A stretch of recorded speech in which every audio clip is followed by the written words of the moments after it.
Oi, meu nome é Ariana Menck e esse é o podcast Pra Não Passar em Branco. Hoje, a minha convidada, ela é uma designer, consultora de comunicação, branding e design, fez MBA em marketing, criadora de conteúdo. Eu tô hoje aqui com a Antonella Vanoni. Gente, tô muito ansiosa, muito nervosa de estar na cadeira que tanta mulher foda já sentou, Mari. E contigo ainda, obrigada. Eu tô muito feliz de ter você aqui, pra gente papear um pouco. Eu acho que tem na sua história uma coisa muito comum, que é comum a muitas mulheres, muitas pessoas, inclusive a mim, mulheres e homens também, mas quem se importa?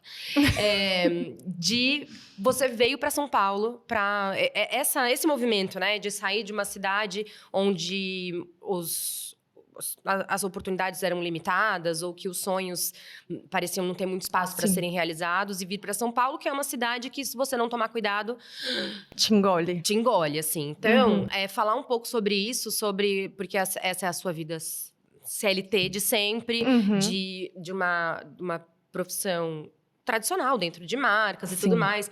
E que hoje você trabalha bastante como criadora de conteúdo, mas você ainda é essa pessoa que trabalha no meio dentro das empresas, né? Então, e eu lembro, esses dias, uma vez uma menina falou assim, ela falou, Ari, você não tem... Como é que é? Eu queria falar com pessoas normais. Eu queria que você falasse com pessoas normais. Mas são pessoas normais. O fato dessas pessoas estarem, de alguma forma, se expondo, não quer dizer que não estejam fazendo coisas que todo mundo faz, né? Claro. Então, eu queria saber... Primeiro que eu dei uma stalkeada e eu vi que você começou a trabalhar com 14 anos. Sim, porque jovem aprendiz. Então, vamos lá. Como que foi esse começo tão precoce no fazer rolar, no fazer um corre? Então, eu fui sempre aquela adolescente muito curiosa, que aprendeu a codar HTML no Tumblr, que tinha blog, canal no YouTube... que mais? Eu sempre fui muito dessa parte de multimídia, assim, sabe? E eu acho que eu sempre tive mais aptidão pro lado criativo. Então, eu comecei a trabalhar antes de começar a faculdade. No último ano do colégio, eu fui fazer vestibular, não passei na federal. E minha mãe falou assim, beleza, filha, bora se mexer então, porque se tu vai pra uma particular, vamos pagar esse negócio. E eu comecei a trabalhar de vendedora numa loja. Eles já sabiam das minhas aptidões criativas, das minhas skills. Até porque na época eu já tinha blog, etc. E eles me chamaram... Eu trabalhava como vendedora, eles me chamaram pra trabalhar no escritório da marca. Era uma marca de roupas lá de Porto Alegre. E aí foi isso, assim. Eu comecei a trabalhar e eu nunca mais parei. E aí eu saí de lá porque eu comecei a fazer faculdade. Era período... Era da manhã e aí eu não conseguia encaixar com o trabalho de loja, enfim, etc. Mas foi isso. Aí parei de trabalhar lá. No segundo semestre voltei a trabalhar e a faculdade, é muito doido isso. Gente, eu tenho uma questão que agora eu vou ter que falar. Sim. Quando eu tô falando com qualquer pessoa da minha família, ou que não é daqui, eu paro de falar você e eu volto a falar tu. Eu tô aqui pra puxar o teu sotaque gaúcho. Essa é a minha missão. Porque é muito engraçado. Desde que eu comecei a trabalhar, eu achava que o tu era desrespeitoso com as pessoas. Muito direto. Eu trabalhava com pessoas do Brasil inteiro e eu mandava muito e-mail. E toda vez que eu digitava o tu no e-mail, eu achava que eu tava sendo ofensiva, assim. Aí eu falava o você. Aí toda vez que tem alguém que é de casa, eu chamo de meu filho, eu me refiro a ele como tu. E aí eu me sinto meio crise de identidade, o tu eu ainda não perdi, não consigo. Então... porque eu ia falar agora. A faculdade que tu fez. Sim. E a faculdade que você fez foi qual? Design gráfico. Na verdade, eu comecei com design gráfico e troquei pra design de produto. Por quê? Como eu já sabia mexer em pacote Adobe e todas essas coisas, porque eu aprendi sozinha, eu cheguei no segundo semestre da faculdade e pensei, cara, eu acho que se eu for pro gráfico, talvez eu veja mais do mesmo. Então, podia até ser um pensamento meio petulante, meu, da época. Mas eu acho que foi bom, porque da visão de designer, pelo menos a minha, do 2D pro 3D é mais difícil do que o inverso. Então, aprender produto e as metodologias de produto me complementam melhor, sabe? E como que é a faculdade de design de produto? Você aprende produto. Mas, sei lá, desenvolver faca, até mobiliário, carro, o que for. Só que o que acontece? Porto Alegre é uma cidade minúscula, como tu bem sabe. E lá não tinha muita oportunidade de estagiar com produto. Então, eu fui pro design gráfico de volta. Tipo assim, fiz faculdade de produto, mas sempre trabalhei com gráfico. E entrei no mundo da comunicação meio que automaticamente, sabe? Porque era o que tinha de oportunidade lá. Então... E quando que veio, assim, o negócio? Cara, não sei se vai rolar aqui. Tipo, tem um limite ou, sei lá, não tá rolando pra mim. Eu acho que desde sempre, assim, Ari, quem trabalha no mercado de comunicação no Sul Bom, tu sabe, né? Em qualquer lugar, acho que é São Paulo. Todo mundo quer tá tudo muito centralizado aqui. E lá, o que acontece? Eu sinto que tem poucas... Agora até tem mais, né? Mas tem poucas empresas grandes com oportunidades de carreira para quem era cadelinha corporativa como eu. Sim. Tinha pouca empresa. E as que tinham, principalmente agências, tinha uma hora que tu entrava num platô e batia num teto, que era o dono da agência. Então, tipo assim, o que ia acontecer? O cara ia sair pra eu assumir? Não, Querido, não tem como.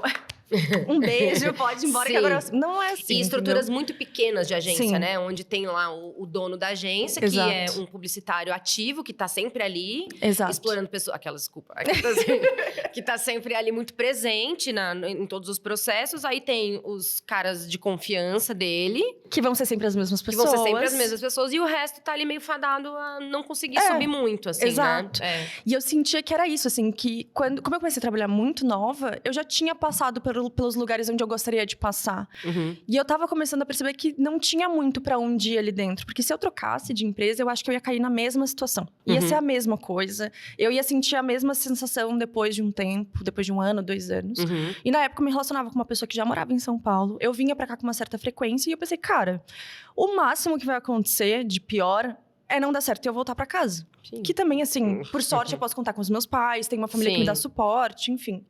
E aí eu vim, na verdade, assim, eu tava me organizando pra vir sozinha, com a cara e a coragem, e deu meio que o timing certo de conseguir uma vaga aqui nesse período. Então eu vim... Já com emprego. Já com emprego. Nossa, a nossa história é muito parecida nesse sentido, porque eu trabalhava lá em Balneário Camboriú. Sim. E eu tinha minha maior amiga, assim, até hoje, a Bruna, ela veio morar em São Paulo. Eu vinha muito pra São Paulo. E fiquei muito... E eu falava pros meus pais, pô, a Bruna foi e tal. Também comecei a namorar uma pessoa de São Paulo. Vivia nesse vai e volta. E aí, resolvi vir pra cá. E quando eu pedi demissão do meu emprego, eles falaram, não, mas a gente consegue te manter lá. Porque é só você entrar na empresa tal, que é uma empresa parceira. Então, eu vim pra cá sem essa bucha, que eu acho que deve ser muito difícil. É meio caminho andado vir com um emprego então, pra cá. Vim com um emprego e com onde morar, assim. Na verdade, quando eu vim, ele morava num apartamento bem pequenininho. E aí, eu falei, é mais fácil eu procurar apartamento lá. E a minha ideia era procurar apartamento. E nunca mais eu acho que eu nem preciso contar a história, porque é exatamente igual. Eu também vim pensando... ficando e é isso. Exatamente. Terminou. E aí nunca mais voltou também, né? Nunca mais voltei. E aí, eu me encontrei muito em São Paulo, mas é uma história muito parecida. Eu já vim com emprego e tal, tinha esse namorado, que também acabou e... E a gente finca raízes aqui depois, né? Então, e aí eu fui criando realmente as minhas conexões e muita gente fala que é muito difícil fazer amizade em São Paulo. Eu não sei se eu concordo muito com essa... eu também. Não com sei essa se máxima, assim. Realmente tá todo mundo muito corrido. E eu acho que a expectativa de amizade meio adolescente, assim, ela realmente não se concretiza aqui. Não. Porque aquela coisa, vamos... Melhor amiga. Vamos fazer a unha junto, vamos... Não tem Ninguém isso, tem assim. tempo. Nem dá. E assim, tá todo mundo encaixando as coisas em espaços pequenininhos. Mas eu acho que dá, sim, pra fazer amigos aqui. Mas aí, beleza. Você chegou, e aí você já namorava, veio com um emprego. Aí você veio trabalhar em quê? Design gráfico também? Sim, vim trabalhar numa agência de trade. Trabalhava com uma grande marca de bebidas.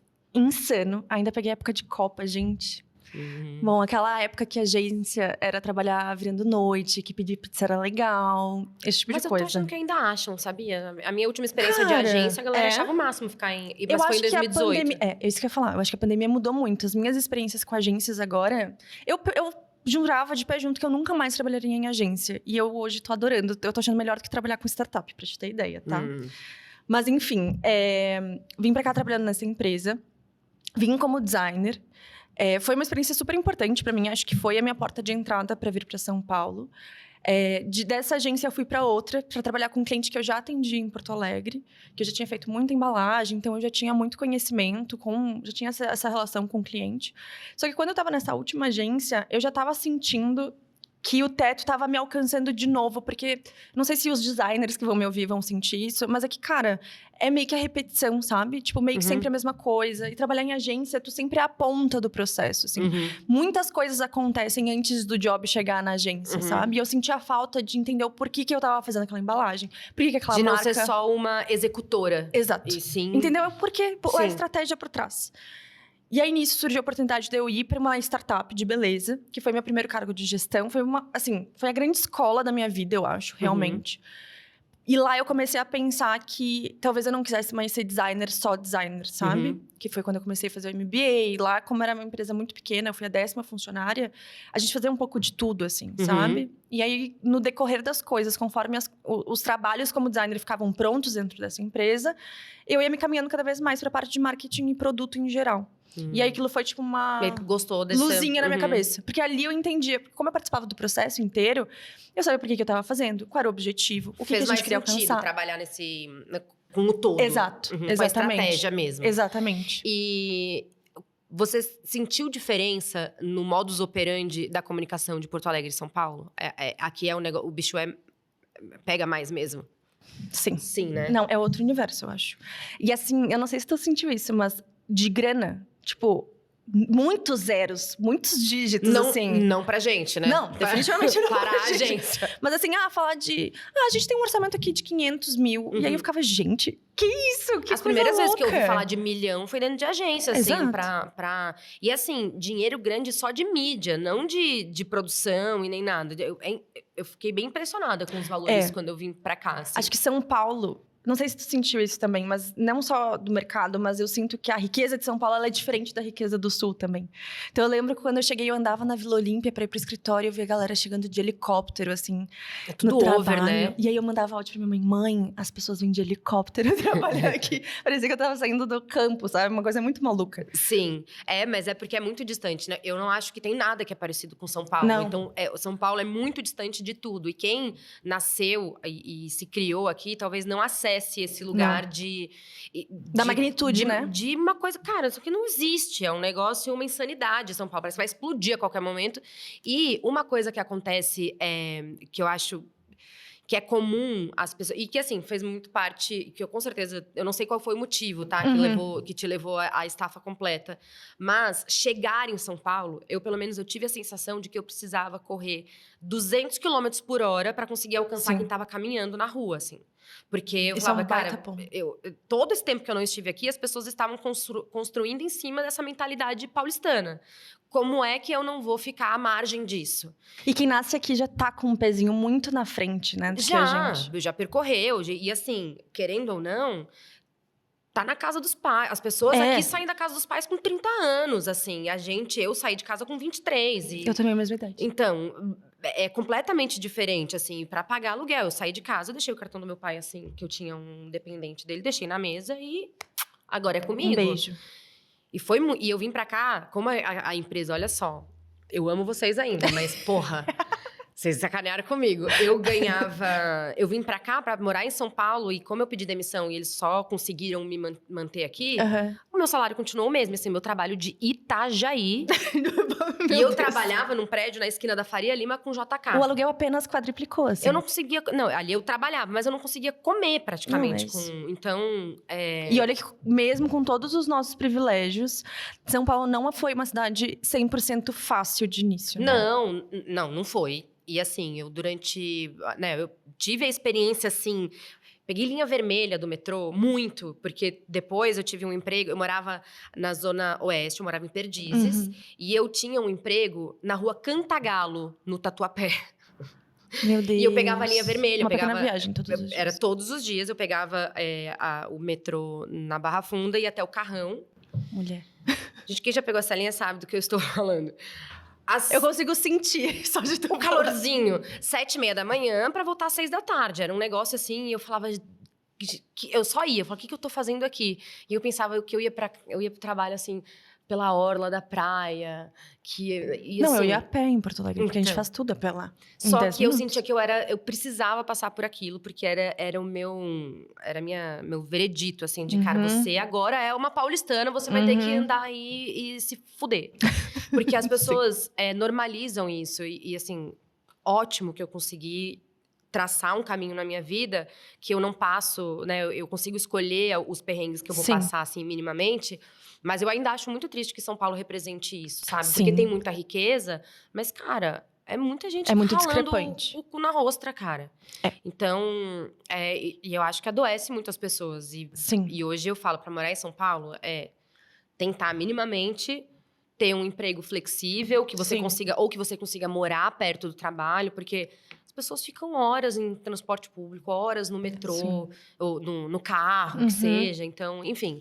É que tem que criar essa... Eu brinco que são os oásis da nossa vida em São Paulo, né? Sim. Tipo, a gente tem que achar o nosso centro, seja o do trabalho e da casa, ou esses dois vão ser o mesmo, pra deixar o mínimo de conforto, assim, na vida.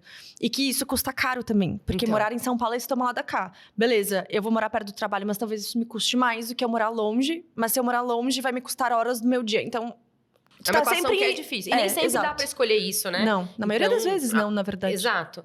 Então, é uma equação difícil. Então, eu super entendo quem vem pra São Paulo e fala, cara, não vai dar isso aqui, não é pra mim, vai embora, assim. Porque muita gente vai embora. Eu conheço muita gente que veio com esse sonho, que é o que move todo mundo a vir pra cá, mas que acaba indo embora, porque não dá conta, assim mesmo. Só que, beleza, você veio pra São Paulo, foi pra startup de beleza, e de lá... De lá eu continuei na vida corporativa. De lá eu fui para uma outra empresa e continuei, até parar. E aí, você fez trabalhos muito legais com marcas muito grandes, como o Boticário. Você participou muito da estratégia de comunicação da Salve, né? E como desses trabalhos que você fez, assim, tem algum que você fale, cara, que orgulho ter feito isso, assim, até hoje? Ai, Ari, sabe que hoje eu acho que eu consigo olhar em perspectiva e sentir orgulho de quase tudo que eu fiz, assim, sabe? Eu acho que a Salve é um grande bebê na minha vida. É o meu filhotinho, assim, porque é isso, eu entrei lá, eu fui a 10ª funcionária, não tinha nem produto lançado. Foi um super desafio que me deram na minha mão e que confiaram em mim pra eu tocar aquilo.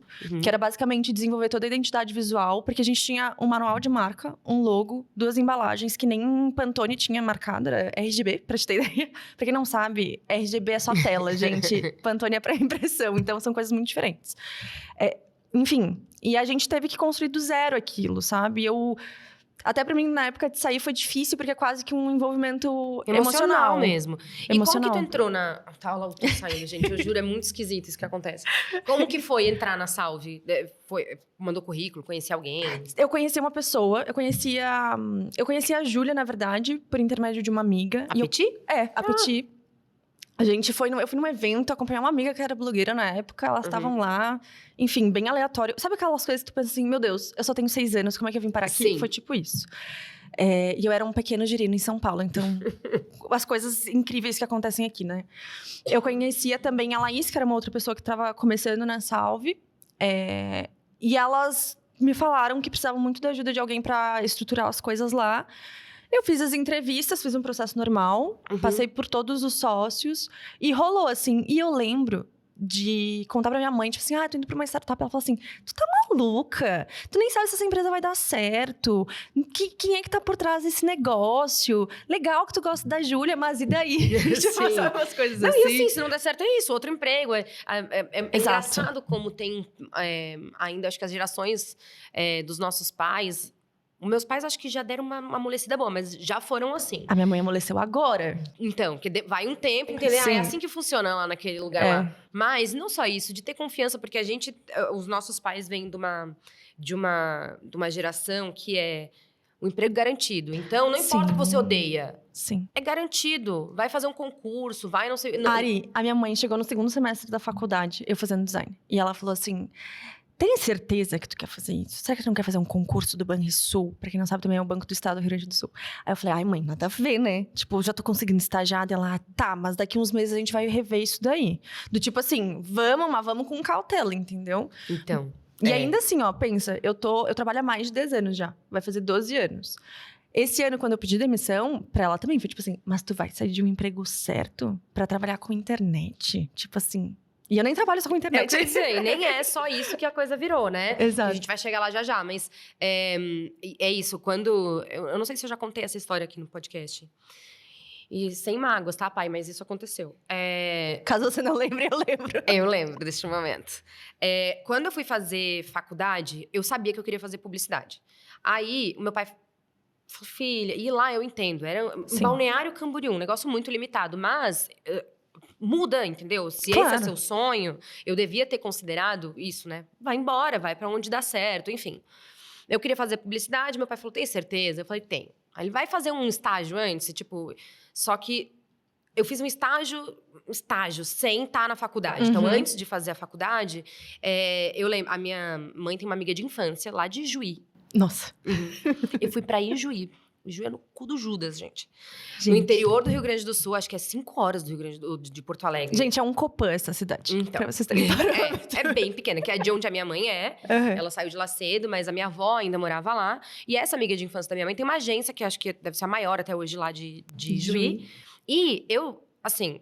É muito louco que eu tenha considerado que esse não era o meu caminho. Porque eu já tinha curso de Photoshop, de Corel, de Flash. Eu sabia fazer Flash, aquela coisa horrorosa que Insight não carregava. Sim. E eu fui pra lá fazer um estágio, pra ver como era o dia a dia de uma agência. E eu voltei apaixonada. Meu pai, tem certeza mesmo?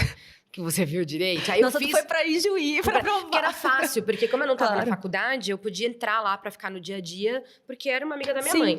E aí eu consegui um outro estágio em Itajaí mesmo, numa agência, que eu ficava fazendo já tinha o manual de marca, e eu adaptava os materiais no Photoshop. Sim.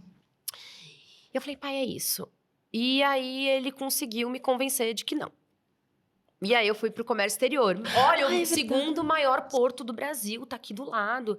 Falei, não, é isso mesmo, né? Porque com certeza vai ter um emprego. E eu fui, porque eu sei que ele só queria, ele não fez pensando no teu mal, pelo contrário, claro que né? não, era pura preocupação, sim, assim. Sim. E numa fase que também a gente não é tão... Será que a gente não tem tanta certeza assim sobre a gente? E a gente confia muito nos pais pra tomar as decisões por nós também, né? Então era tipo era confortável seguir o que meu pai tava me aconselhando. No final do primeiro ano eu falei, cara, eu quero fazer publicidade. Eu vou fazer publicidade. Fiz vestibular, passei, fiz. E no segundo semestre da publicidade, aí...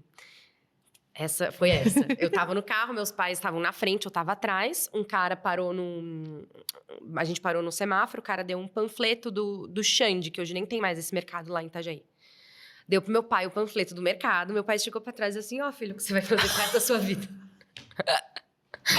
Na semana seguinte, eu tranquei a faculdade e voltei fui fazer logística daí, porque eu conseguia cancelar umas cadeiras de logística que eu já tinha feito do Comex pra fazer menos tempo daquilo que eu odiava. Enfim, mas deu tudo certo e me deu muita bagagem, porque o meio corporativo me preparou muito pra algumas questões da comunicação. Mas toda bagagem é válida, Ari. Eu acho que pra quem transita de área, tipo assim, a gente nunca perde a essência, sabe? Muito pelo contrário. Eu realmente acho que ter feito parte do mundo corporativo, especialmente de uma coisa que eu acho que fazer o que você odeia te ensina muito. Amadurece, né? Pra ver que a vida não é um morango e que não vai fazer só o que gosta. Exatamente. Que a coisa não é bolinho e que nem sempre as coisas são como a gente quer. Exatamente. Então, ter feito muito tempo de uma coisa que eu não gostava, ainda bem que eu consegui sair. Porque a vida inteira fazendo uma coisa que a pessoa não gosta, aí é too much. Mas foi muito importante. Mas tinha isso, assim, sabe? Esse negócio do, não vai dar. Eles têm muito essa coisa, essa preocupação, né? Mas, enfim, pra quando você não vislumbra realmente uma coisa pra contestar, você foi até o fim, né? Mas eu não consegui. Mas eu acho que o que me ajudou é que na minha família já tinha publicitário. Na minha, todo mundo é banqueiro, não. Se fosse banqueiro, eu não tava aqui, né? É todo mundo bancário, assim. Então. E professor. Então, a minha mãe é advogada, meu pai é engenheiro, mas eu tenho um tio que é publicitário, que foi uma grande referência pra mim, e um primo. A gente somos os únicos criativos da família nesse sentido, assim. Sim. Então, minha mãe já tinha uma perspectiva de que poderia dar certo, mas eu também ouvia ela, sabe, Ari? Eu acho que isso tranquilizou ela, porque quando ela falou, bora trabalhar, eu fui trabalhar. Sim. Bora fazer isso aqui. Eu tava sempre me organizando da forma como ela conduzia, só que ela também me deixava livre pra fazer as escolhas que eu queria, assim. Então, deu um bom meio caminho, assim, sabe? Não, hoje meu pai é o meu maior apoiador, assim. Ele vibra, ele ama. E eu acho que pra ele também é gostoso saber que, poxa, não influenciei ao ponto de... Nossa... E descobrir novas possibilidades de vida, assim, sabe? Porque eu acho que a minha mãe também não imaginava, sabe? E assim, cada vez mais eles ficam surpresos, até porque é uma área que tá em muito movimento, né? Exato. Ao contrário de muitas outras que estão em declínio, a comunicação, ela só acende, né? Exato. E aí, beleza, você saiu da Salve com o coração na mão pra ir pra assumir que desafio? Eu fui pra uma empresa argentina, que é uma startup lá. Foi a sua segunda startup? Foi minha segunda startup. Eles trabalham com uma coisa muito específica relacionada ao Mercado Livre. Eu fui muito pelo desafio de liderar em outra língua, porque era uma startup argentina, meu dia a dia era todo em espanhol. E você fala espanhol? Falo. Que legal. Todo em espanhol. Foi uma época, assim, que eu aprendi muito sobre pessoas, porque... E aí eu acho que já vale a pena até dizer que na Salve eu fui jogada pra ser líder. Eu tinha zero preparo, gente. Zero. E é bom dizer isso agora, porque depois a gente vai falar de burnout. E tem muito a ver com liderança. E assim, eu não nasci líder. Eu não fui uma boa líder de início. A Júlia, que foi a minha primeira assistente, um beijo, Júlia, me perdoa por tudo, a gente se dá super bem hoje. Mas ela desculpa. foi cobaia? Foi minha cobaia. E assim, eu errei muito com ela. Muito com ela. E quando eu vi essa possibilidade de ir pra um outro lugar... Porque assim... De fazer uma nova história enquanto líder. De fazer uma nova história. E a Júlia, na situação em que a gente tava, ela pediu pra eu trocar de time. Pra te ver como eu não era uma boa líder. Sim. E aquilo me pegou muito, porque eu pensei, cara, como é que uma pessoa não quer ficar no meu time? Sim. Isso não é normal, sabe? E aí, quando eu fui pra essa outra empresa, eu pensei, cara, eu vou aprender sobre pessoas, sobre gestão. Mas você conseguiu sair vendo que o problema tava em ti? Consegui. Bom, porque tem gente que é líder ruim durante 40 anos e não nota. Então, esse que é o problema. isso que adoece as pessoas. Fica a dica, viu, gente? Não, mas eu consegui, assim, eu acho que foi uma coisa... O que você acha que foi seu maior erro? Eu acho que foi insegurança.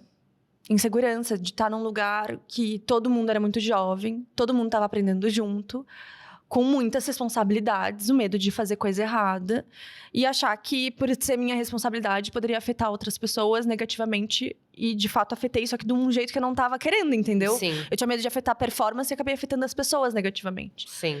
E eu acho que foi isso, assim, a gente... É muito difícil tu entrar num processo de liderança sem mexer em ego, sem mexer em vulnerabilidade. São coisas que tu precisa trabalhar muito para te sentir confortável em errar. E quando a gente vai para um cargo de liderança, a expectativa é que a gente não possa errar. Só que é o contrário, né? Sim. Então, eu acho que foi muito isso que pegou pra mim. Que foi quando eu errei muito. Mas eu acho que eu consegui reconsertar, assim, sabe? Sim. Acho que eu consegui compensar de outras formas. A minha segunda experiência em startup foi o contrário, assim. Foi muito legal ter trabalhado com outra cultura mesmo, Sim. outra língua. Conhecer pessoas muito diferentes de mim. Lidar com questões culturais diferentes, até pro ambiente de trabalho. Porque na Argentina, a gente dá 6 horas. Acabou, assim. Eu amo. Não na manda Argentina, mensagem. em um monte de outros países, assim. Eu costumava... toda vez que eu vou pra Europa, é uma coisa que me pega, esse negócio, assim. Porque eu acho que a gente precisa rever as coisas, assim. Não é uma geração que não quer trabalhar. Não, gente, não é isso. Vamos trabalhar, mas assim, vamos colocar um peso um pouco mais proporcional entre as outras coisas. É um exemplo que eu dou sempre que eu tenho conversa agora em novembro, quando a gente a gente viajou, e aí eu lembro que tinha um café perto do hotel, em Paris, que eu passei um dia lá pra comprar um café da manhã, assim, mas sei lá, era umas 9 horas, 8h30, não lembro. Mas já não era, assim, o pão na chapa que você comia às 6h30 na padaria. Sim. Que hoje eu acho um absurdo ter uma padaria aberta esse horário. Porque tem alguém trabalhando ali. Porque alguém teve que fazer aquele pão, entendeu? E aí é como se só eu tivesse direito de comer um pãozinho às 7 horas, porque o cara teve que chegar lá de noite para que eu comesse aquele pão. E eu entrei, eu acho que era isso, era umas 8h30. Eu entrei... Aí eu olhei lá na vitrine, fui pedir na vitrine de pães, e tava tudo vazio, não tinha nada, mas tinha gente lá dentro.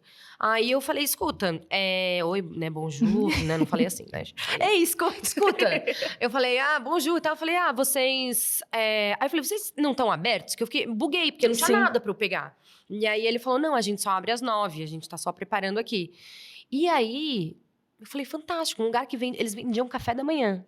Só que se você quiser tomar um café da manhã na rua, é às 9 da manhã. Se você quiser tomar às 6 da manhã, aquela comida você compra no dia anterior e come na sua casinha. Sim. Porque aquela pessoa tem direito também de tomar o café da manhã dela com calma, sabe? Sem se atropelar. Então, essa cultura, eu acho que... Você citou da Argentina, mas... E que é em outros países... Eu não sei onde a gente se perdeu, entendeu? Sim. No Brasil. Em São Paulo, principalmente. Em São Paulo, principalmente. Tipo, na Espanha, depois do almoço, tem uma horinha ali que eles fecham tudo. Sim. Na cidade do meu pai mora na Itália há muitos anos, né? E ele... Na cidade dele, as coisas ficam fechadas até 3 horas, 4 horas da tarde. Então, não é que você fecha pra almoçar. Não, fecha pra pra almoçar descansar. e depois fazer as suas coisas. Que seja ficar seja deitado, dormir. que seja dormir. Sim. Então, e pessoas felizes e que tá tudo bem. Tá todo mundo pagando a sua conta, tá todo mundo né, vivendo suas experiências sociais Sim. e tudo mais. Então, experienciar, eu nunca nunca dentro de uma empresa. Mas observar essas culturas em outros lugares me faz questionar muito por que a gente tá fazendo do jeito que a gente faz. E entender que é possível. Porque assim, quando a gente vai numa situação como tu comentou, como turista, a gente vive aquilo lá, aquele período e volta pra realidade. Ter trabalhado numa empresa de outro país, pra mim, foi importante pra ver que é possível um dia a dia mesmo estando no Brasil, mesmo sendo trabalho, que eu podia ter qualidade de vida, que eu podia trabalhar numa empresa que cuidava de mim, que eu sei que é muito estranho falar isso, mas eu realmente me sentia cuidada. Eu lembro que quando eu entrei lá, eu tinha acabado de me mudar com o Iago, que é o meu noivo, era a primeira vez a gente morando juntos. Eles nos deram um presente pra casa. Tipo assim... Era uma pessoa, assim, tipo, não era só um número ali. Exato, exatamente. E eu acho que ali também foi muito legal pra eu balizar minha régua em relação ao mercado de trabalho. O que era importante pra ti? Pena que depois de lá só foi ladeira abaixo. E aí Sim. você saiu de lá por quê? Porque lá eu ainda estava trabalhando com design e eu queria migrar para marketing de fato. Porque eu já estava na metade para o final do meu MBA. Surgiu uma oportunidade para ser gerente de marketing pela primeira vez. Trabalhando com o mercado de beleza de novo, que era o meu grande sonho, assim. E eu não pensei duas vezes. E foi muito legal, foi uma experiência muito válida para mim. Mas foi quando eu comecei a ver que a realidade que eu tinha antes não é de toda empresa. Foi um emprego bem difícil, assim, de liderança difícil, cultura de empresa difícil. E eu até acho que o meu burnout provavelmente começou ali, sabe? Porque eu fiquei muito tempo sendo liderada por uma pessoa que pegava meu trabalho e apresentava como sendo dela, alterava algumas coisas para dizer que tinha feito. Já gritaram comigo no meio desse escritório. Gente, coisas assim. Eu acho que eu podia realmente fazer um livro sobre situações bizarras que eu já passei no mercado corporativo, de verdade. Eu nunca eu acho que no dia que berrassem comigo, eu passei por muita coisa bizarra. Mas acho que no dia que se berrassem comigo, acho que eu ia pegar minhas coisas. Ari, eu acho que eu só não fiz isso. Meu Deus. Porque eu acho que eu ainda tinha muito medo. E eu vou te falar que eu acho que se eu precisasse pensar conscientemente, se não fosse pelo burnout, talvez eu também não tivesse pedido demissão. Sim. Porque a gente é muito condicionado ao longo da nossa vida a trabalhar nesse formato. Sim. De, trabalhar para os outros. 2, aceitar qualquer coisa por causa do dinheiro, porque a gente precisa, é um fato. E eu acho que a terceira coisa é a gente também... Como é que eu posso dizer? A gente aceita mais do que deveria, para além disso tudo que eu tô falando, assim, sabe? Porque a gente tem que trabalhar. E que trabalho é isso? E que trabalho é isso, e que faz parte. E óbvio, eu sei, gente, tem pessoas em situações piores, mas eu sempre ficava pensando, putz, tem uma posição legal, tem uma cadeira legal, ganho bem. Por que eu não tô satisfeita, sabe? Por que eu vou me deixar abalar com uma pessoa que tá gritando comigo? É só um gritinho. É só um gritinho. E aí foi isso. Comecei a normalizar coisas que não são normais, entendeu? E aí nessa você saiu, e aí você tava assim, ainda matando no peito essa tranqueiragem toda. Tava matando no peito e eu saí com a ideia de, tipo assim, preciso sair daqui. Preciso sair daqui porque não tá dando. E aí fui pra esse novo lugar, que de início funcionava bem, assim, pra mim. Acho que o que aconteceu foi uma sucessão de muitos problemas que iam pra muito além da minha situação, porque não era só eu que passava por aquilo. Mas eu passei muito tempo sem time, então eu fiquei 2 meses e meio cuidando de 50 lojas, mais e-commerce, mais marca, mais endomarketing, sem time. Eu era designer, eu era saque. Eu era redatora, eu era estrategista. E eu pontuando que pra mim não tava funcionando, que precisava de ajuda, que precisava brecar algumas coisas e não era muito ouvida, assim, sabe? E aí, de novo, pelo fato de ter é uma marca grande na CA que eu tô pensando. Mas aí o que acontece? De novo, liderança despreparada, né? E esse é o problema da gente assumir um cargo sem preparo, sem suporte de onde a gente tá. Porque ser líder é afetar a vida das pessoas diariamente. Mas eu não acho que o erro tá em quem assume isso. Não, tá em quem coloca. Tá em quem coloca, porque tá no papel da pessoa assumir. E todo mundo tá fazendo alguma coisa pela primeira vez. Exato.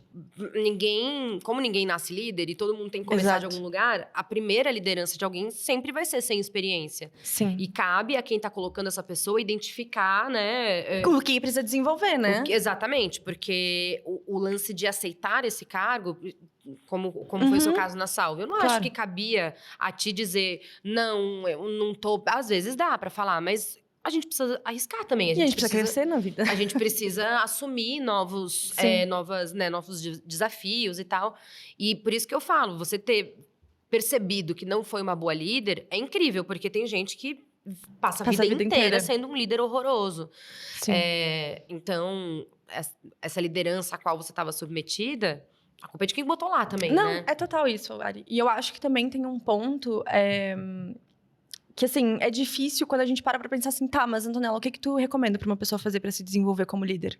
É difícil dizer, né? Tipo, vai fazer curso, vai ler livro, mas é na prática. Então, sendo. É na prática. Só que uma coisa que eu acho que é imprescindível, é exercitar esse olhar empático, assim. Sim. O conseguir olhar pessoas para além das suas funções única e somente. Claro que dentro de uma corporação a produtividade é uma régua. Sim. Mas para ser um bom líder, eu acho que além de toda a parte técnica, a parte humana não pode se perder e é que mais precisa ser exercitada. Eu acho que, assim, um bom líder, ele não precisa saber executar nada. Sim. Mas ele precisa saber de pessoas, sabe? E entender do processo. Porque, assim, quando não entende, por exemplo, o teu líder, se ele não sabe tudo que envolve o endomarketing, tudo que envolve o e-commerce, ele vai achar que é moleza. Exato. Entendeu? Aqui, sei lá, eu não entendo nada de edição. Eu vou falar, pô, mas é só colocar um pintinho pulando com uma melancia na cabeça e com os meus braços. Eu vou achar que é, sei lá, que na edição tudo faz. Não, é difícil pra caramba fazer algumas coisas. Então, eu acho que tem que entender, sim, da função, apesar de não saber executar. E tem que ter esse olhar atento pro humano, sabe? Sim. Eu lembro uma vez que Mas aí foi a menina do RH. Aí também, não precisa nem dizer que o RH precisa ter um olhar... Poxa vida, né? Humano. Mas eu tava numa época muito, muito difícil. E ela nem ficava no meu andar, assim, da empresa. E eu lembro que teve um dia que popou lá o messenger da empresa. Falou assim, Priscila era o nome dela. Você pode vir aqui na minha sala? Aí eu falei, posso? Aí eu falei... Fudeu muito. E aí eu já achei que eu tava produzindo meio mal, assim, mas ela não tinha acesso a isso. Eu tava... Não entendi, assim, eu fiquei com medo pra caramba. Aí eu fui lá e ela falou, eu tô notando que essa semana você não tá muito bem, você tá precisando conversar, você tem alguma questão, você precisa ir pra casa mais cedo, eu posso falar com o seu chefe e tal. E aí eu melhorei. O meu problema não foi embora, mas eu saber que eu estava sendo... e talvez que algum comprometimento na minha produtividade fosse ser acolhido, me deixou muito mais tranquila lá dentro, sabe? Então, isso eu acho que... Uma dica, sei lá, um conselho que eu daria pra quem quer ser líder é isso. Exercitar esse olhar empático, com certeza. Com certeza, porque é muito mais sobre pessoas do que sobre qualquer outra coisa. Mas acho que outra coisa que afetou muito, e é difícil não falar sobre, mas uma coisa que afetou muito a minha experiência, eu acho que foi eu ser uma mulher jovem. Sim. E ser mulher. Sim, só isso já basta. Porque, assim, das experiências que eu tive como líder, foram poucos os lugares onde eu não era a única líder mulher. Ou onde eu não era a líder mais jovem. Então, era muito desgastante. Tem que estar o tempo inteiro provando da minha capacidade, da minha competência, dos meus resultados, mesmo que eu apresentasse resultados, sabe? Eu acho que isso também foi um processo bem dolorido, que no final das contas me enrijeceu de formas boas e ruins, mas que foi dolorido, assim, sabe? Sim, e a Luanda Vieira, quando ela falou do burnout dela, também veio muito desse lugar de se provar. E geralmente muitas vezes vem daí, né? E quando foi... Porque, claro, você falou que na sua experiência anterior, algo já poderia ter começado. Sim. Quais foram os sinais, assim? Tiveram sinais que você percebeu ou você só conseguiu ver depois? Na empresa anterior, eu só sabia que eu tava sobrecarregada, que tinha muita coisa pra fazer, mas pra mim até então era normal, trabalho. E que, gente, tem uma coisa, a sobrecarga faz parte. Estendida, ela é um problema. Mas, assim, eventualmente estaremos sobrecarregados. E eu acho que acreditar num mundo da fantasia. Exato. De que, minha vida não cabe, não tem espaço para sobrecarga na minha vida. Em algum momento vai ter. Mas a gente precisa sempre conseguir ajustar ali as coisas para que isso não vire uma constante. Mas faz parte. Então, quando você tá num lugar, eu tô sobrecarregada... beleza, vai. E tem outras coisas que equilibram, às vezes, a sobrecarga, sabe, Ari? Eu acho que eu tava sobrecarregada no trabalho anterior, mas eu tinha muito prazer no que eu tava fazendo. Eu via um resultado, eu via um retorno. Tinha suas dificuldades, mas era um pouco diferente. Quando eu passei pelo burnout, eu comecei a ter sintomas físicos. E aí, eu acho que foi onde me assustou. Porque eu comecei a ter sintoma de labirintite. Então, eu tinha visão turva, eu tinha muita náusea. Eu não conseguia andar em linha reta, às vezes, quando eu chegava em casa. Eu não podia andar de carro. Foi um período muito maluco, assim. E eu acho que... Por isso que eu te falei que talvez eu não tivesse chegado no burnout, talvez eu ainda estivesse na situação onde eu estava. Porque é muito fácil a gente negligenciar esse bem-estar. E a gente ir deixando... não, faz parte. Porque faz parte. De fato, faz. Sim. A vida não é fácil, gente. Sim, é isso. Trabalhar é trabalhar, entendeu? Mas, quando afeta a nossa saúde... E aí, eu vi que eu não conseguia ser... uma boa profissional, uma boa esposa, uma boa filha, uma boa amiga, uma boa pessoa pra mim mesma. Sim. Porque eu tava doente, eu tava passando mal fisicamente. Aquilo foi tipo, cara... E é muito assustador, né? Porque quando é que eu passei em janeiro desse ano por uma fase tenebrosa, que foi quando meu corpo me mandou parar também. Sim. Você teve aquelas alergias, né? Inexplicáveis, que vinham com muito mal-estar, com vômito, com diarreia. Inexplicáveis. E eu fiquei por alguns episódios dizendo pra mim que era alimentar, até o dia que eu passei mal depois de comer uma melancia. Aí não era alimentar, né? E eu tava com meus pais na casa, lá em Mariluz. E foi quando minha mãe falou, filha, assim, para de contar essa mentira, assim, porque não é nada que tu tá comendo. E não tinha nenhuma interseção. E começou na noite... Não, começou um dia... No dia 24 de dezembro foi o primeiro episódio. E aí depois eu tive dia 27, aí eu tive dia 31. Nossa, bem no período de Natal, Ano Novo. Dia 31 de dezembro eu tive um horroroso, que eu fui pro hospital porque começou a fechar minha garganta. Aí em janeiro eu tive uma caralhada uma atrás da outra. E aí eu me senti muito... fiquei com raiva de mim. Se sentia fraca? Eu me senti muito fraca. Como eu pude deixar chegar nesse ponto. E aí não tem o que fazer. Porque, sei lá, se você quebra, sei lá, torce o pé, como você bota a botinha e resolveu. Só que você não vê e não tem o que fazer. Então você tá lá passando mal, vomitando as tripas, com o meu corpo todo empipocado. E aí é horrível quando você ouve de mais de um profissional que é emocional. Quando a alergista que me virou de cabeça para baixo, do avesso, falou, você não tem alergia a nada. Quando a minha psicóloga falou, olha, então... Sim. Sabe, eu acho que para mim o maior balde de água fria do burnout foi... Eu sempre... Enfim, comecei a trabalhar muito cedo. Eu sempre me moldei muito em função do trabalho, no sentido de... Para mim, sempre foi um pilar muito importante da minha vida. Sim. O trabalho foi o que me possibilitou fazer muitas coisas. Me possibilitou a minha independência financeira. Me trouxe muitas coisas boas. E aí, o balde de água fria foi... Por que agora, depois de 10, 11 anos, uma coisa que é normal, que todo mundo faz, que eu amava fazer, tá me fazendo mal? Tipo assim, em que momento que isso aconteceu e que eu não vi acontecer? Porque uma coisa que era tão prazerosa, e talvez esse fosse o problema, no sentido de dar uma importância maior do que devia, não sei, aí a gente pode teorizar várias coisas, não, e que delícia ter prazer no trabalho, mas Sim. aí até Mas não é só isso, né? Então, agora se tomar todo o espaço de prazer e realização, é que começa a ficar problemático, porque ainda é trabalho. E ainda vai te demandar bastante. Exatamente. E aí foi isso, assim, foi um estopim. Eu lembro que eu fui na médica, que eu tenho uma médica da família, e aí eu fui pra ver um sinal. E aí eu pensei, acho que eu vou aproveitar pra falar sobre essa tontura que eu tô tendo. Aí a gente conversando, enfim, ela falou, tu faz terapia? Faço. A gente vai fazer um testezinho aqui rápido, com algumas perguntas, tá? Só pra entender o que tá acontecendo. E eu lembro que eu lembro que ela tinha uma pergunta assim, tu sente que tu desaponta a tua família? E eu não lembro, eu não entendia. E eu não entendia, eu fiquei assim... Cara, por que essa pergunta tá aqui, cara? Eu quero saber de uma tontura. Exato. E aí foi isso, eu comecei a chorar. E eu não conseguia parar de chorar. Daí ela falou, tá, acho que eu entendi a tua resposta.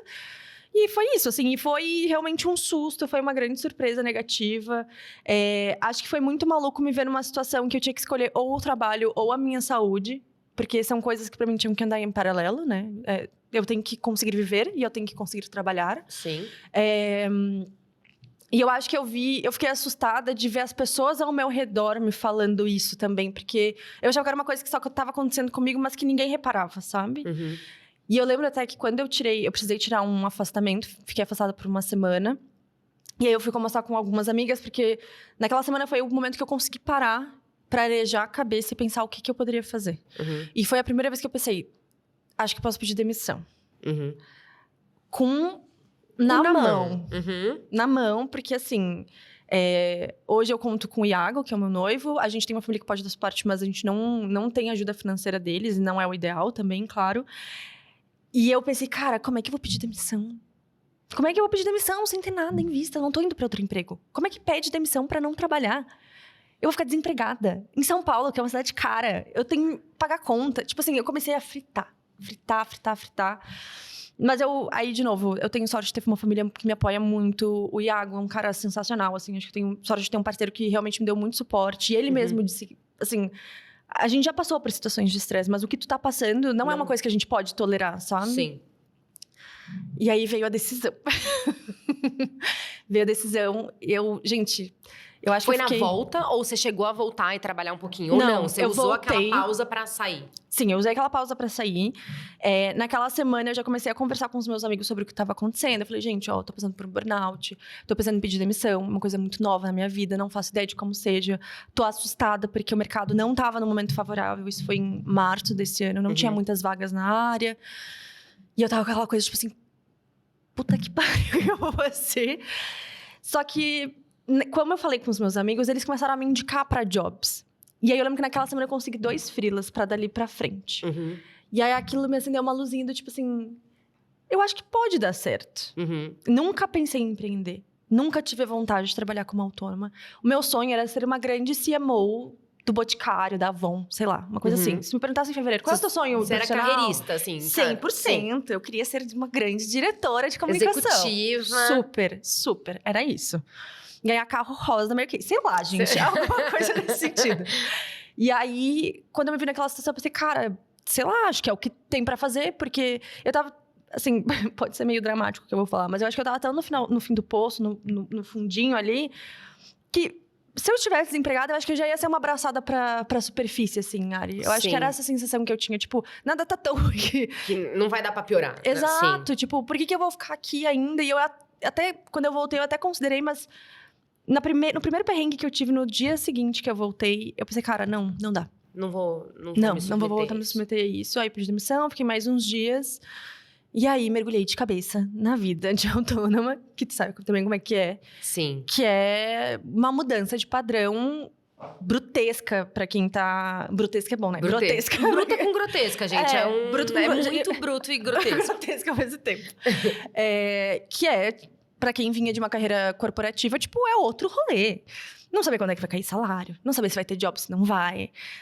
Aí tinha a questão de trabalhar com criação de conteúdo. E eu pensando, meu Deus, mas vai ser minha única fonte de renda. Não posso depender de uma coisa só. Então, eu até hoje não consigo. Não dá. Aí eu pensava, putz, eu vou pesar pro Iago. Não, tem que fazer alguma coisa. E tanto que alguma seguidora minha me falou assim, Antonella, tu é tipo o pai do Chris, do Todo Mundo Odeia o Chris. Porque eu tenho 10 empregos. É uma coisa meio assim, sabe? Tipo, tu tem que... Tu vira meio polvo. Mas eu acho que... Cara, foi a melhor coisa que me aconteceu ao mesmo tempo. Foi a pior e a melhor coisa. E hoje, você continua... Não é que você... eu não trabalho mais com empresas. Você ainda trabalha com empresas. Sim. Você ainda... e assim, você ainda ama estratégia, negócio de comunicação mesmo, sim, né? E eu lembro que... E uma coisa que eu acho muito poderosa é o poder da fala, assim. De você falar as coisas. Eu já tive várias conversas aqui com pessoas que eu admiro muito e que chegaram em lugares porque falaram, porque pediram, porque não existe nenhum demérito em pedir, em se colocar à disposição, em querer mais. E eu lembro de um vídeo que você fez na sequência falando, gente, é isso. Agora eu sou autônoma, tô aí, estou disponível, vamos conversar. Porque senão também ninguém tem como adivinhar. Exato. Né? Exatamente. Então, eu acho muito que a vida acontece para quem se coloca em movimento. E eu acho que, passado agora, a gente tá em agosto, final de agosto, faz 5 meses. Já valeu muito a pena, né? Nossa, muito. Sabe quais foram as coisas que eu realizei, assim, que eu pensei, cara, realmente foi a melhor decisão que eu poderia ter tomado? Foram 3 coisas. A primeira vez que eu consegui ir pra Porto Alegre visitar minha mãe, sem ter que pedir pro meu chefe. Delícia. Que, gente, assim... Óbvio, é a vida de qualquer pessoa que trabalha, né? Mas é muito maluco tu ter que pedir permissão pra uma pessoa que não tem qualquer vínculo emocional contigo. Ou pessoal. Se tu pode visitar a tua família, porque tu mora sozinha em São Paulo, tu não tem família aqui. Sabe uma coisa meio tipo, putz, que estranho, né? Eu ter que pedir pra ver minha mãe. Sim. Sei lá.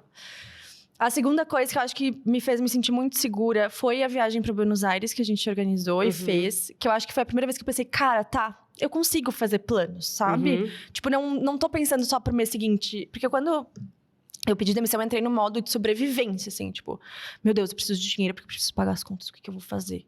E aí, quando eu consegui organizar uma viagem, eu falei, cara, olha... Tá indo? Certo. Exato.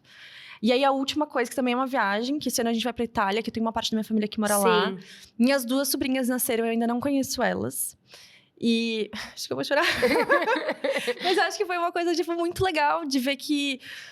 Apesar de todo o sufoco que eu tive no início do ano, eu tô conseguindo realizar Tipo assim, eu não vejo meu pai há 4 anos, Ari. Sabe? As minhas sobrinhas nasceram, eu não conheci elas por causa da pandemia, porque depois eu tava sempre trabalhando. E, cara, é muito prazeroso pensar que, tipo, eu tô trabalhando e tá trazendo retorno, sabe? E eu tô conseguindo conquistar coisas. E, tipo, tá aqui agora contigo e conhecer um monte de gente incrível, sabe? Coisas que, sei lá, eu tava... Hoje, antes de vir pra cá, eu tava pensando e conversando com as meninas do Bonde das Exaustas, que é o grupo no WhatsApp. Eu falei pra elas, cara, às vezes eu... É muito louco, porque eu acho que eu tava com uma expectativa tão baixa de que as coisas iam dar errado, que tudo que acontece de bom eu fico muito feliz, assim, sabe? De trabalhar com marcas que eu jamais imaginei que eu ia trabalhar. Sim. De ter uma assessora comercial no Instagram, sabe? Tipo, de tá com você. Enfim, acho que são tantas coisas maravilhosas. E eu vejo o quanto eu tô aprendendo, assim, porque eu tava também me sentindo muito... quando a gente vai pra um cargo de liderança, a gente também fica muito solitário. Tipo, o tempo inteiro aquele negócio de eu tenho que tomar a decisão e eu tô sempre certa, sendo que muitas vezes a gente não tá certo necessariamente, mas a gente não tem com quem trocar. E hoje em dia eu aprendo tanto com tantas pessoas de trabalhar com gente tão inteligente, tão criativa. A responsa, assim, também, exato, né? Que quando você falou, me veio muito um pouco da sensação que eu senti... Sinto às vezes, sinto menos agora, mas depois que eu fui mãe, sabe? Porque assim, cara, eu tenho que saber de tudo, eu tenho que saber fazer tudo. E assim, de repente, é um monte de coisa que você nunca fez, você tem que saber fazer. E pra quem que eu vou pedir ajuda, assim? Claro, tem minha mãe e tal, mas é tudo... porque dentro daquele núcleo, daquele universo, cara, a referência, o seu filho quer que você saiba tudo. E é uma pressão muito grande mesmo, até que você aceita não saber. Sim. E você aceita que dá pra dizer não sei, só que dentro do meio corporativo, onde você tem um cargo de liderança, nem sempre é possível fazer isso sem que isso comprometa o que foi mal, né? Então, exatamente, sem que bote em xeque a tua capacidade, como se fosse possível alguém assumir qualquer coisa na vida sem ter dúvida, sem não poder não saber. Exato. Entendeu? Então, hoje, que bom, assim, eu espero muito que o meio corporativo caminhe para um lugar mais humano, assim. Eu vi que você deu uma entrevista pro Estadão, né? Falando justamente sobre essa geração sobre pessoas mesmo que estão topando ganhar menos em prol de uma qualidade de vida. Sim. Então, as empresas vão ter que se coçar. Por quê? Eu acho que cada vez mais isso vai acontecer e as empresas vão ficar sem profissionais, assim. Sim. Porque não dá mais para ter essa dinâmica. Mas vou te fazer uma pergunta indiscreta. Tá, pode fazer. Beleza, saiu do meio corporativo, vou ficar sem dinheiro. Passaram-se 5 meses. Hoje você chega perto do que você ganhava antes, superou, tá muito menos, como que é? Eu ganho bem mais. Então... E isso é uma coisa que eu ouço de muita gente, desse medo do... E eu entendo que tem perfis e perfis. Tem pessoas que preferem ganhar menos e ter o conforto e a segurança de que não precisa ficar correndo atrás da máquina. E assim, é desgastante ser autônomo e não saber se mês que vem vai ter R$1 ou 25. Exato. Então, eu sei que não é pra todo mundo, mas é que eu sei que muita gente, às vezes, tá ouvindo... e acha que tem esse apetite de buscar, mas que tem medo de não dar certo. E quase todo mundo que eu conheço que se abriu para essa nova estrutura, cara, tá muito feliz. Sim. Tá rolando, tá dando certo. E não é isso, assim, também. Não sou criadora de conteúdo. Você tá trabalhando para além disso. Não é como criadora de conteúdo. Então, não é que para você poder sair... Porque a Luanda veio aqui e ela falou, agora eu sou a mídia, agora eu sou... Não é a única opção que tem. Sim. Porque... A pejotização do mundo, não que eu concorde, né? Mas, infelizmente... Mas ela acontece. É isso. As empresas, quase todas, cada vez mais, de todas as áreas, estão contratando pessoas autônomas, freelancers. Cara, dá pra trabalhar com muita gente, por projeto, sem aquele vínculo de poder, onde você é um prestador de serviço, você não é um funcionário. Não que... As pessoas deviam saber lidar com funcionários, né? Mas não sabem, então... Não sabem. Mas eu acho que fica esse residual de que, cara, pode dar muito certo, né? Eu acho que a gente... É que é muito maluco, né? Quando a gente fala de empreender, a gente acha que a gente tem que fazer uma empresa, uma loja, uma marca, tipo, um letreiro gigante. Um lugar, uma salinha. Exato. Eu também tinha um pouco essa ideia, tipo assim, mas como é que eu vou empreender? Não quero ser empresária. Mas não é sobre isso. Sim. É sobre achar novas formas de trabalhar. Eu acho que pra mim uma coisa que foi uma mudança de chave também é achar novos paradigmas pra me balizar em relação ao meu sucesso. Que eu acho que foi uma coisa muito legal que aconteceu. Então, assim, não preciso depender de uma pessoa pra dizer se eu vou crescer ou não de carreira. Sim. Não preciso depender de uma estrutura que não é minha necessariamente pra dizer se eu vou ganhar mais ou não. Ver que o nosso trabalho tem muito mais impacto do que a gente imagina. Eu acho que uma coisa que me surpreendeu muito, ainda mais porque eu saí dessa situação com minha autoestima profissional muito abalada, é o meu conhecimento valer para diversos segmentos. E ver que ele vale para outras pessoas, assim, muito. Sabe? É que quando a gente é bom em alguma coisa, a gente banaliza ele. Porque o conhecimento, ele se torna tão básico para quem detém ele, que a pessoa geralmente não consegue enxergar que aquilo tem um valor muito grande para outras pessoas, para outras estruturas. Porque é isso, cada um tem o seu forte, mas a gente tende a banalizar o nosso e achar que não vale de nada. Total. Mas Total. é muito valioso isso, né? O que a gente tem de mais valioso é o nosso conhecimento. E todos eles valem. E aí, eu quero só passar rapidinho, porque a gente não tá com tanto tempo assim mais. Tá tão bom conversar. Que tem uma pauta que vem muito no seu Instagram. Você fala bastante de moda. E você fala muito sobre essa moda enquanto identidade. Sim. E você falou que você passou por uma transformação muito grande de estilo. Sim. E que foi um reflexo de outras coisas. Não foi só agora eu não acho bonito. Foi um reflexo de uma transformação interna. Eu queria que você falasse um pouco desse seu processo. Tá. Eu acho que é isso, né? Minha vida girava muito em torno de trabalho. E querendo ou não, gente, tem regras de vestimenta que a gente precisa seguir, mesmo num ambiente mais flexível. É um fato. Infelizmente, tipo assim, não dá pra usar um shortinho pra ir trabalhar. Sabe coisa desse tipo? Sim. E eu sinto que eu moldei muito a minha forma de vestir para parecer uma coisa que eu precisava transmitir com a minha imagem. Então, sendo uma mulher e muito jovem, eu precisava parecer mais velha, mais séria. Eu precisava conseguir conquistar respeito. E para isso eu usava muito as roupas como uma forma de comunicar isso. Então eu sempre fui muito da alfaiataria, sempre fui muito da roupa mais formal. E eu ainda sou, tanto que tô aqui de camisa. Mas eu acho que eu achei uma nova forma de encontrar o meu estilo. Eu acho que hoje, como eu trabalho de casa e tenho mais flexibilidade na minha vida como um todo, eu prezo por coisas que antes eu não prezava, assim, sabe? Então, conforto pra mim é uma coisa essencial. Eu não vou ficar trabalhando de forma desconfortável em casa. Inegociável pra mim. Inegociável. Não vou ficar me colocando... assim, acho que é quase uma fantasia, assim, tipo, de me fantasiar de alguma coisa que eu não sou, isso. sabe? Porque é uma fantasia. Exato. E eu sinto que hoje eu me permito testar muitas coisas que antes eu nem... Eu falava assim, não vou usar esse negócio aí, nada a ver. Eu não sei como eu comecei a te seguir, tá? Mas... Faz tempo que a gente se segue, né? Não lembro como, não lembro por quê. Eu não lembro. Mas eu lembro que não é muito antigo isso, que me chamou a atenção, porque como eu sou uma pessoa que eu acho que eu nasci de tênis, eu lembro de um dia que você falou, cara, eu comprei um tênis. Sim. Eu estou usando um tênis, assim, e aquilo foi uma coisa grande. Foi. Pra ti, assim, aí eu fiquei... Que maluca!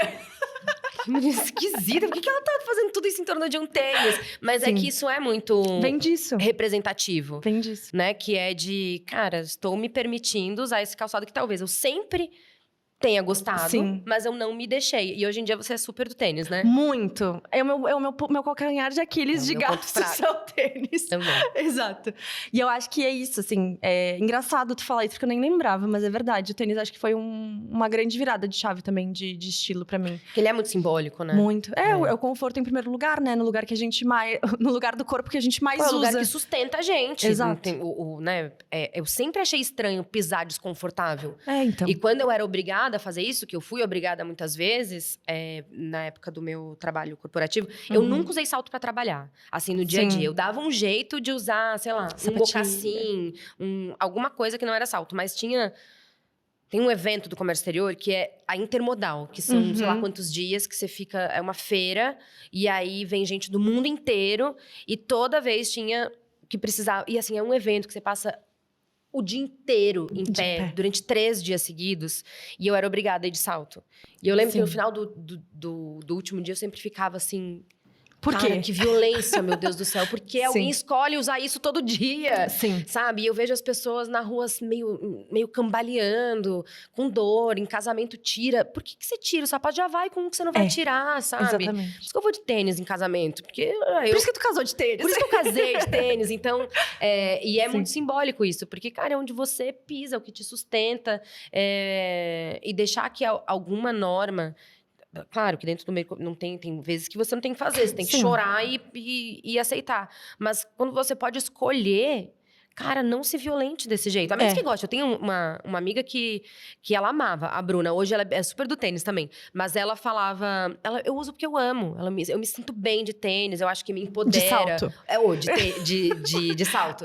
Ela se sentia, sei lá, sexy, elegante. E era um sentimento gostoso. Ela andava bem de salto e tudo bem. Então, você usar porque aquilo te traduz, né? Te faz sentir bem, ok. Sim. Agora, você podendo escolher... né, uma coisa que é melhor e você não escolher, já deu, já. Não, gente, sou muito team tênis. Amo. E eu amo ver os teus looks, porque a gente tem a mesma paleta de cor, tu sabe disso, né? Verão suave? Exato. Cadê a Ju? Minha maquiadora ali, ó. Ela tá com o nosso rosa. rosa. Ela tá com o nosso rosa, entendeu? Ainda bem que eu não vim, porque eu ia vir com o nosso rosa, tá? Então. Ainda bem. Paletando. A gente já tá juntos. É aquele rosa. O Pague um Leve 2. Usurparam ele agora, Exato. mas ele vai voltar pra gente. Vai voltar. Mas aí é isso, eu acho que, tipo, a gente também vê mais referências hoje de tênis no ambiente corporativo e para além do ambiente corporativo, que hoje pra minha vida é isso, Faz assim, mais vai pra além. sentido. Exato, exatamente. Tá, e você vai casar. Ficou noiva. Você sempre quis casar? Não. Zero. A minha família é uma grande junção de casais e ex-casais, cara, é muito engraçado. Porque, assim, a minha mãe, quando ela conheceu o meu pai, ele já tinha 2 filhos, que são os meus irmãos mais velhos. Uhum. E ele se dava bem com a ex-esposa. E aí, a minha mãe e meu pai casaram, tiveram eu e meu irmão. Se separaram, são melhores amigos. Meu pai é amigo do meu padrasto, é amigo do meu ex-padrasto. Minha mãe é amiga da ex-esposa do meu pai. Então, tipo assim, é uma grande família busca-pé. E eu nunca tive... Tanto que, na minha festa de 15 anos, eu fiz festa de 15 anos. Porque eu falei, gente, eu posso casar 15 vezes. 20 vezes. Aniversário de 15 anos é uma vez na vida. Eu não quis. Sério? Eu não sei. É que eu sou a única neta de muitos... A minha família é toda de homens. Aí tinha um simbolismo ali. Enfim. E eu nunca tive muito isso. Porque pra mim, um casamento não era uma coisa que necessariamente perdurava. Ou que era necessário para as pessoas estarem juntas. Porque eu via que existiam muitas composições, assim, sabe? Mas eu acho que quando a gente encontra uma pessoa especial... Dá vontade. Dá. Por exemplo, eu também nunca tive muita vontade de ter filho. Sempre foi uma coisa tipo assim, se tiver tem, se não tiver não tem. Aí hoje também já é uma coisa que mudou um pouco pra mim, sabe? Mas já decidiu, você quer ou tá ainda flertando com a ideia? Eu ainda tenho DIU, então eu estou bem despreocupada com isso por enquanto. E não tá pensando muito também? Não, por enquanto não. Mas a gente pensa assim, tipo, a gente já conversa sobre e tal. Mas casar agora voltou não, né? Veio. Sim. Pela primeira vez veio uma vontade de fazer alguma coisa, assim. Que legal. E já tem data de casamento? Não, Vocês nada. já marcaram alguma coisa? Não, era porque a gente comprou um carro. Casal comprar um carro, daí a gente comprar um tem carro. isso. Prioridades. Mas a gente quer casar ou comprar uma bicicleta, né? Então vocês já estão show no lucro É isso, aí. é isso. Mas a gente quer fazer alguma coisinha assim, não muito grande. Até porque eu acho que é gostoso quando é menos, assim, menos gente. Pessoas tá. mais próximas e tal. Que legal. Sim. E é isso, agora você tá criando raízes em São Paulo, uma sobrevivente dessa máquina Exato. de moer gente. E eu acho, e muita gente acho que se encontra nessa história. Eu me vejo muitas vezes aí também, porque a gente vem pra cá muito, parece que em dívida, né? E a gente se enrola em algumas situações por causa desse sentimento de se provar o tempo inteiro. E eu acho que muita gente vai se conectar, infelizmente, porque cada vez mais eu vejo pessoas relatando isso, né? Uma era de alta produtividade, onde ninguém se permite ser iniciante, onde todo mundo acha que tem que ser incrível, sei lá por quê, mas enfim, estamos negligenciando muito, assim, essa... o resto da nossa vida, achando que todo o nosso valor tá voltado pro trabalho, né? Exato. E eu acho que a gente acaba vivendo muito em função do trabalho. E assim, claro, ser autônoma tem muitas dificuldades. Muitas dificuldades, gente. Não é fácil. A instabilidade financeira, enfim. E não é pra qualquer um mesmo, não assim. É pra qualquer um. Tem que ter estômago. Exato. Mas eu acho que foi importante pra eu entender que o trabalho, ele é um meio, ele não é um ponto final pra mim. É isso. Tipo, ele é uma forma de eu conquistar outras coisas na minha vida. Sim. E não eu fazer fazer a minha vida se mudar pra conquistar coisas no trabalho, sabe? Sim, é isso. Porque tem que ser um meio, né? Não o fim. Exato. Porque no final, o que adianta? Não, e Ter assim, um monte de dinheiro. a gente é substituível, né, Ari? Sim. Em qualquer empresa. A Ok. gente é substituível. Mas na família, pra quem nos ama, a gente é só a gente, sabe? É isso. Porque nós, nas empresas, somos uma função que a gente Exato. executa. Claro que tem Sim. diferenciais, mas no final do dia, é isso. Segue Exato. o baile. Antonella, eu vou te fazer a nossa última pergunta. Tá bom. Que é o que você precisa fazer, então, pra você não passar em branco nessa vida. Ari, eu vou parafrasear a Manu quando ela veio aqui, porque eu acho que a resposta dela foi maravilhosa. Que ela falou que ela já tinha feito coisas pra não passar em branco.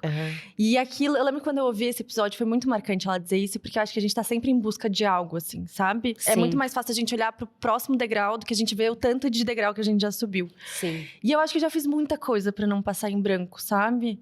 Eu acho que eu consegui construir uma comunidade muito legal nas redes sociais. O meu grupinho no WhatsApp com as meninas, que é o Bonde das Exaustas, entrem lá, inclusive. É muito especial, tipo, o que elas conseguiram criar ali, o que a gente conseguiu criar. Acho que passar pelo burnout também e conseguir impactar positivamente as pessoas a partir disso, sabe? É isso, foi horrível, mas pelo menos eu tô conseguindo usar isso como um exemplo pra que outras pessoas não passem por isso. Várias coisas, assim, sabe? Eu sou muito feliz com a minha vida. Eu tô muito feliz com tudo que tá acontecendo.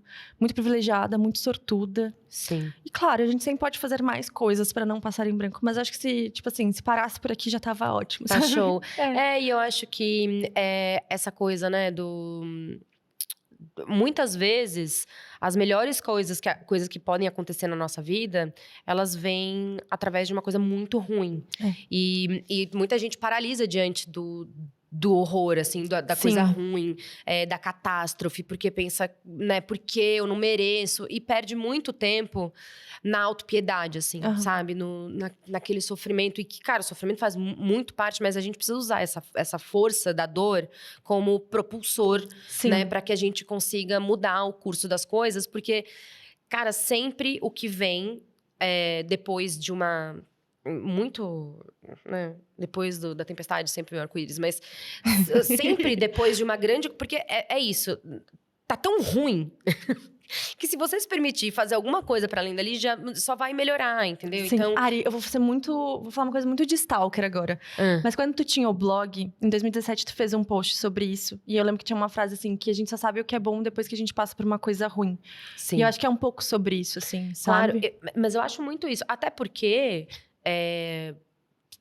tudo é referencial, né? Exato. Então, exato. se você vive lá na cidade da Barbie, onde tudo é uma coisa meio sem emoção, assim. Exato. Tá tudo numa constante, tudo é linear, tudo tá sob controle. E aí, também, você não fica muito feliz, você não fica... Eu acho que é a partir de experienciar coisas ruins... Sim. que a gente consegue saborear a coisa boa mesmo, sabe? E valorizar ela. E valorizar, e reconhecer ela. Porque, senão, realmente... Fica morno, né? Fica morno. Mas é isso, eu adorei. Eu acho que muita gente vai se enxergar na sua história. E fico super feliz de você ter topado vir. Eu tô me sentindo muito lisonjeada de estar aqui. Obrigada pelo convite, E eu de que verdade. agradeço. Foi muito Gente, especial. sigam a Antonella, é uma delícia. E, enfim, que a história dela consiga ter servido pra alguma coisa, pra inspirar e ver que o que parece o fim da linha, às vezes é só o começo. Então, até o próximo episódio. Tchau!